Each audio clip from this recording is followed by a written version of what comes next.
لە هەرێمی کوردستان تا دێت پرۆژەکانی نیشتەجێبوون و شار و ستیەکان ڕوو لە زیادبوونن، بەڵام کرێنشینان جگا لە خراپی دۆخی داراییان هاوکات ژمارەشیان ڕوو لە زیادبوونە.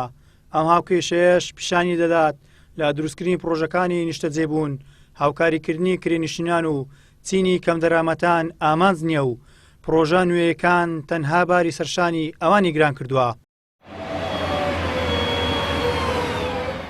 سەرۆکی کۆمەڵەی کرێنشینانی هەرێمی کوردستان ڕایدەگەیەنێت بنیادنانی پرۆژەکانی نیشتەجێبوون لەلایەن حکوومەت و وەبەرهێنەرانەوە بەهۆی زۆری نرخەکانیان کرێنشینان و خەڵکی کەم دەرامەت نەیانتوانیوە تێیدا سوودمەند بن.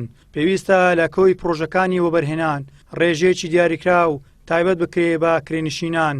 هەر پرۆژەیە کە دروست دەکرێت حکوومەت هەرێمی کوردستان مۆڵەتی پێدەداتن ڕێژەیەک ١١٠ بۆ ١١٢ بە کولفەی تێچووەکەی خۆی بداتە خەڵکی کرێنشین. حاخوای حکوومەت هەرێمی کوردستان بگاتە ئیجبار لەسەر وەبەرهێنەرەی کە دروستی دەکاتن لە هەرێمی کوردستان. تاکە سەندیکا و کۆمەڵەینە هەتا ئێستا ئەوەندە ماندوونە لەگەر خەڵکی کرێنشین کە ڕوو لە ئێمە دەکاتن، یعنی بەڕاستی پەراوێز کراون. هیوادارن لەمە دووە یعنی پرسوڕامان پێ بگرێت.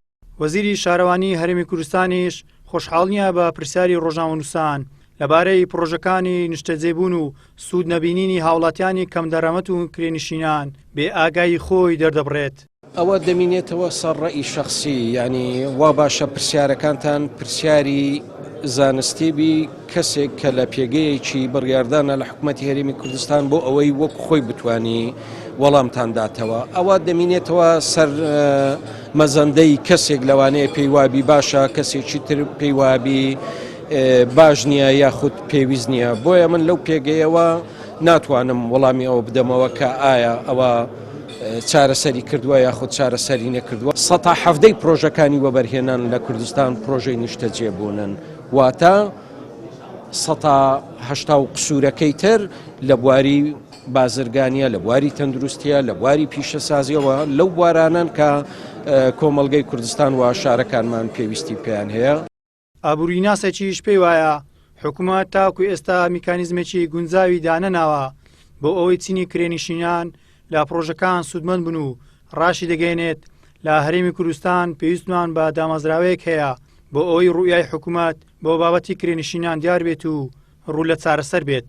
هەمیشە کرێنشین لە هەرێمی کوردستانە لە زیادبووندا و ئەم یەکە نیشتەجێبوونانە نەتوانراوە بخرێتە خزمەتی کرێنشینان لە هەرێمی کوردستانە بۆ ئەوەی ئەم حاڵەتە بەردەوامی نەبێەوە کێشەکە چارەسەر بێ. ڕاستە باسوخواست لەسەر دروستکردنی 20,000 یەکە نیشتەجێبوون ئەتوانێت بەشێک لە بۆشایەکە بڕکاتەوە، بەڵام بەپی داتاکان هەرێمی کوردستان ساڵانە زیاتر لە 5,000 کرێکی زیادەکە لە هەرێمی کوردستانە. بەداخەوە هەمانگینێ لە ناو وەزارەتەکانی حکوومەتی هەرێمی کوردستانە بۆ چۆنیەتی ڕێخستنەوەی سکتەری نیشتەجێبوون بۆی بخرێتە خزمەتی هاوڵاتیانی هەژار لە هەرێمی کوردستانە. بۆی ئەمە ڕێک بخرێتەوە پێویستە حکوومەت کۆمەڵی میکانیزم دانەوە هەر یەکێکی نیشتەجێبوونیش کە بەناو بۆ کرێنشین لە هەرێمی کوردستانە دروستەکرێ ئەبێ قەبارە و گیرفان و توانای هاوڵاتی کرێنشین لە هەرێمی کوردستان وەربگیرێ، نەک ئەوەی کە خواستەکە بە جۆرێک بێ بە بەردەوامی وەبەرهێنەر زاڵ بێ بەسەر پرۆسەکە و قازانجەکە زیاتر بۆ ئەوان بێ، بەڵکو قازانج و سوودەکە بێ بۆ هاوڵاتیانی کرێنشین بێ لە کوردستان.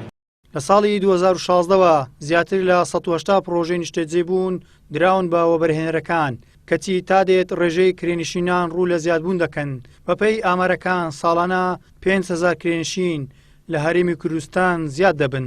تا ئێستا لە تەواوی هەرێمی کوردستان 240,000 کرێنشین بوونیان هەیە و زیاتر لە 85,000یان دانیشتووی شاری هەولێرن و زۆرترینی کرێنشینانیش لە ناو سەنتەری شارەکان نیشتەجێبوون. گەلان سابیر، کەناڵی ئاسمانی پەیام، هەولێر.